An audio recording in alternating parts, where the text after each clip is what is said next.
Equilibrium क्या होता है हम ये देखते हैं पहले। तो देखो,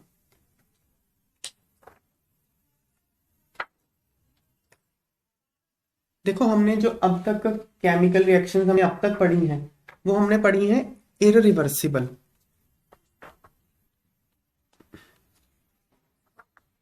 इररिवर्सिबल रिएक्शंस हमने अब तक पढ़ी हैं, ठीक है। पर रिएक्शंस एक्चुअली रिवर्सिबल होती हैं, मतलब बहुत सारी रिएक्शन। मैं पहले आपको इररिवर्सिबल रिएक्शन की एग्जांपल बताता हूँ।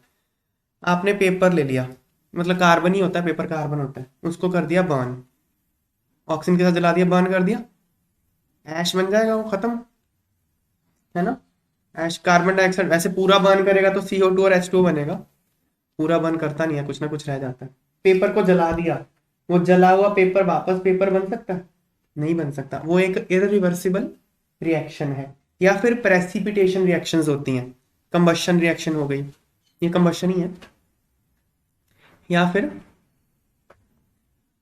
प्रेसिपिटेशन रिएक्शंस हो गई, ये सारी कौन सी रिएक्शन होती हैं? इररिवर्सिबल रिएक्शंस होती हैं, इनको आप रिवर्स नहीं कर सकते। पर मोस्टली जो रिएक्शंस होती हैं ना वो दोनों डायरेक्शन में चलती हैं, फॉरवर्ड भी चलती हैं, बैकवर्ड भी चलती हैं।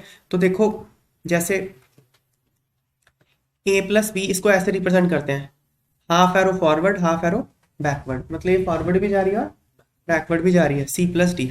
तो A+B C भी बनेगा और D भी बनेगा, और C+D A भी बनेंगे और D भी बनेंगे। तो क्या होता है ना, मैं इसको बताता हूँ क्या हो रहा है। T=0, शुरू शुरू में मान लो आपके पास इसके A मोल थे, इसके B मोल थे, इसके 0 मोल थे, इसके 0 मोल थे। अब तो क्योंकि C और D तो है ही नहीं, तो C और D तो रिएक्ट कर नहीं सकते, रिएक्ट तो A और B ही करेंगे ना। A और B रिएक्ट करके C और D बनना शुरू कर देंगे, है ना। मान लो 1 सेकंड के बाद ये हो गया A1, ये हो गया B1, ये हो गया C1, ये हो गया D1। कुछ मोल C के बन गए, कुछ D के बन गए।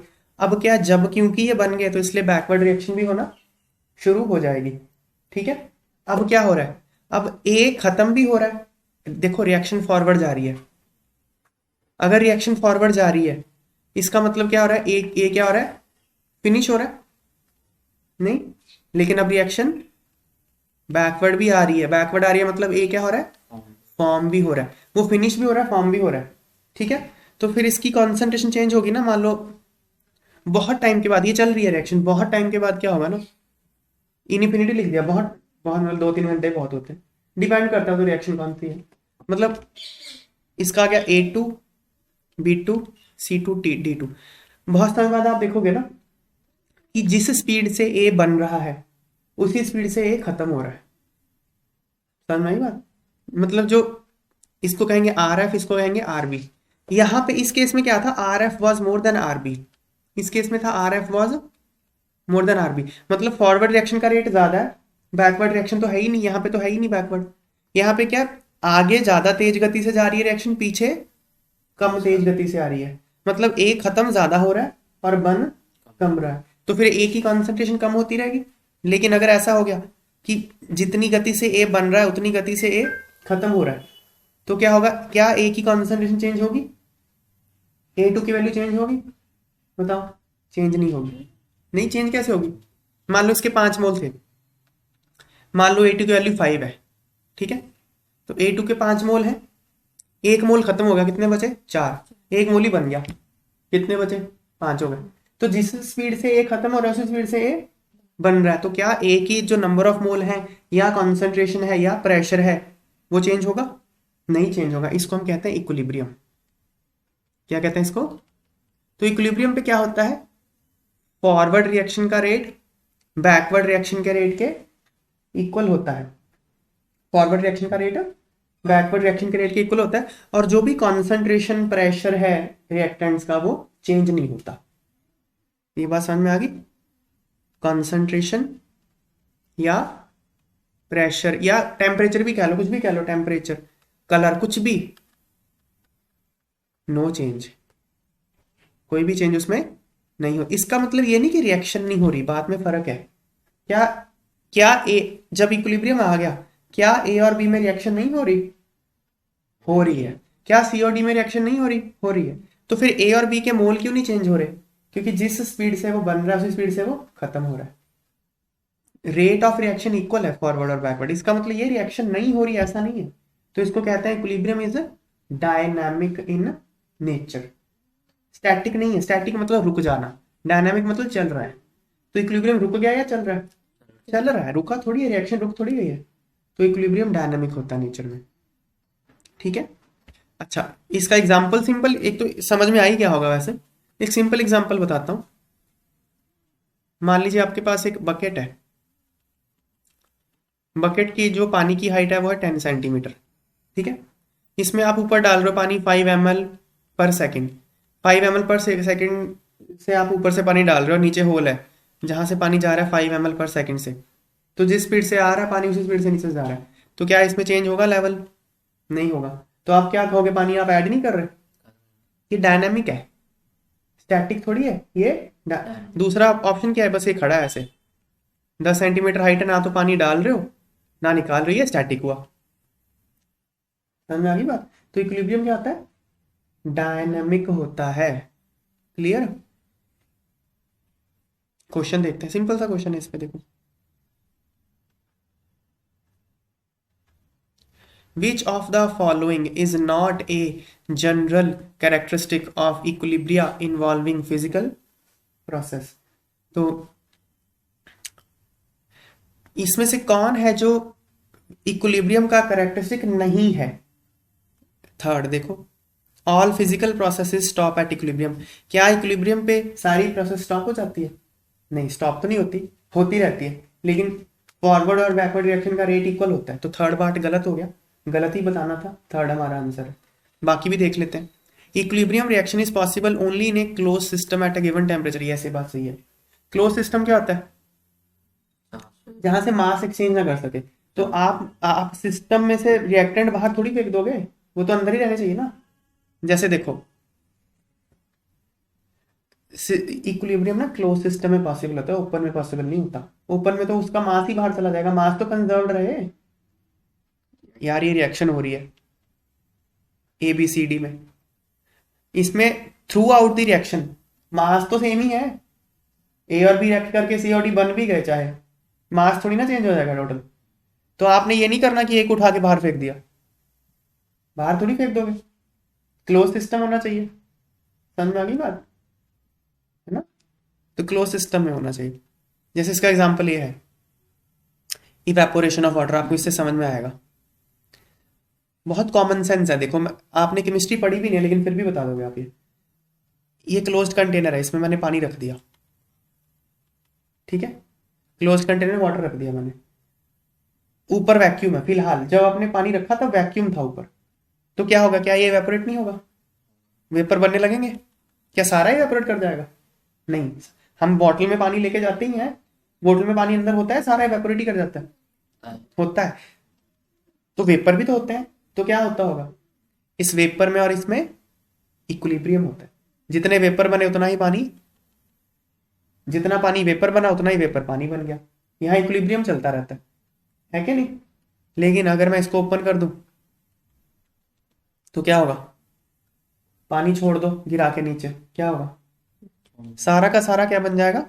वेपर बन के एस्केप कर जाएगा ना, उड़ गया, एस्केप कर गया। वो जो वेपर थे वो तो लिक्विड बने ही नहीं। ओपन सिस्टम में इक्विलिब्रियम पॉसिबल नहीं होता, उड़ जाएगा सारा, सारे कंपोनेंट्स ही बाहर चले जाएंगे। समझ में आई बात?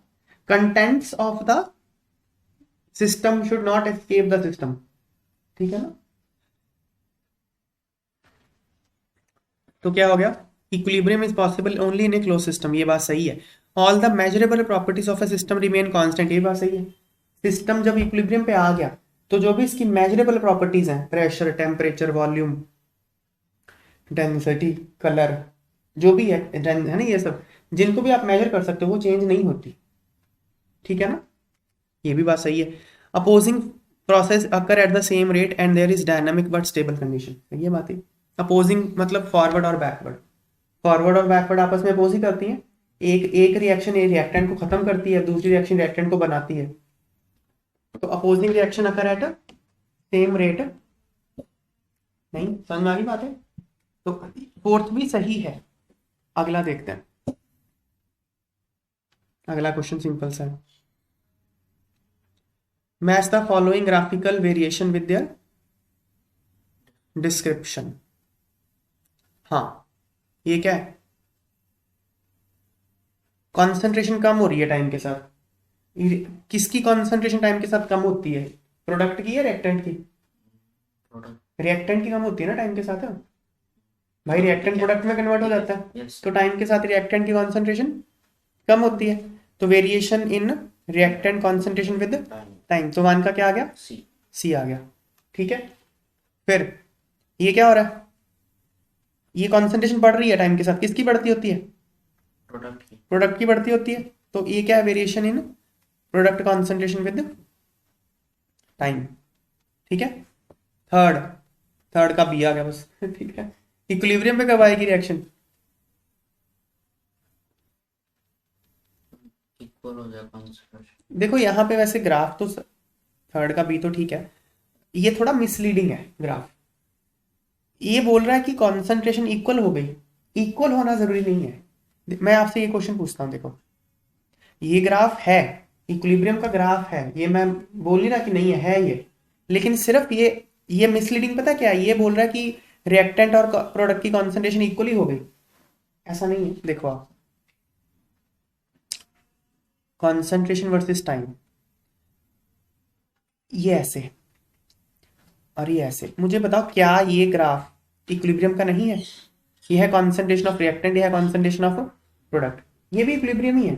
देखो इस समय के बाद, आफ्टर दिस टाइम इंटरवल, है ना, बिफोर दिस टाइम प्रोडक्ट की कॉन्सेंट्रेशन बढ़ रही थी, रिएक्टेंट की कॉन्सेंट्रेशन कम हो रही थी, है ना, but after this time product की कॉन्सेंट्रेशन फिक्स हो गई, रिएक्टेंट की कॉन्सेंट्रेशन भी फिक्स हो गई, ये भी इक्विलिब्रियम है। रिएक्टेंट की कॉन्सेंट्रेशन और प्रोडक्ट की कॉन्सेंट्रेशन का इक्वल होना जरूरी नहीं है, चेंज नहीं होनी चाहिए उनकी कॉन्सेंट्रेशन, रेट इक्वल होता है। देखो रिएक्टेंट की ये रिएक्शन हो रही है, रिएक्टेंट टू प्रोडक्ट, इस पॉइंट पे फोकस करो, फोकस ऑन दिस पॉइंट, क्या इस पॉइंट पे रिएक्टेंट की कॉन्सेंट्रेशन चेंज हो रही है, यस और नो बताओ, नहीं हो रही, जितनी है उतनी है ना, इसके बाद तो चेंज तो नहीं हो रही। क्यों नहीं चेंज हो रही, क्योंकि जिस स्पीड से रिएक्टेंट खत्म हो रहा है उसी स्पीड से रिएक्टेंट बन रहा है, तो rate of forward reaction is equal to rate of backward. Equilibrium की condition rate of forward is equal to rate of backward है, यहाँ पे रिएक्टेंट की कॉन्सेंट्रेशन चेंज नहीं हो रही, इसका मतलब रेट ऑफ फॉरवर्ड बैकवर्ड के इक्वल है। ऐसी है प्रोडक्ट का, देख लो प्रोडक्ट की कॉन्सेंट्रेशन चेंज नहीं हो रही, मतलब जिस स्पीड से प्रोडक्ट बन रहा है उसी स्पीड से प्रोडक्ट खत्म हो रहा है, तो ये दोनों इक्विलिब्रियम, हाँ इन दोनों की जो अमाउंट है वो तो डिफरेंट हो ही सकती है ना, नहीं, आपसे ये थोड़ी कहा इसके 5 मोल है तो इसके 10 मोल नहीं हो सकते हैं, अगर इसके 5 मोल है इसके 10 मोल हो सकते हैं, लेकिन इसके 10 के 10 ही रहना चाहिए, इसके 5 के 5 ही रहना चाहिए। ये ग्राफ तो कह रहा है कि दोनों के इक्वली होने चाहिए, ऐसा कोई कंडीशन नहीं है, हो भी सकते हैं नहीं भी हो, समझ में आ गई बात। तो at equilibrium concentration of reactants is fixed, concentration of products is fixed, but reactant और प्रोडक्ट की कॉन्सेंट्रेशन इक्वल हो, ये कोई कंडीशन नहीं है। ठीक है बात है, तो थर्ड का वैसे बी तो आ ही गया आंसर।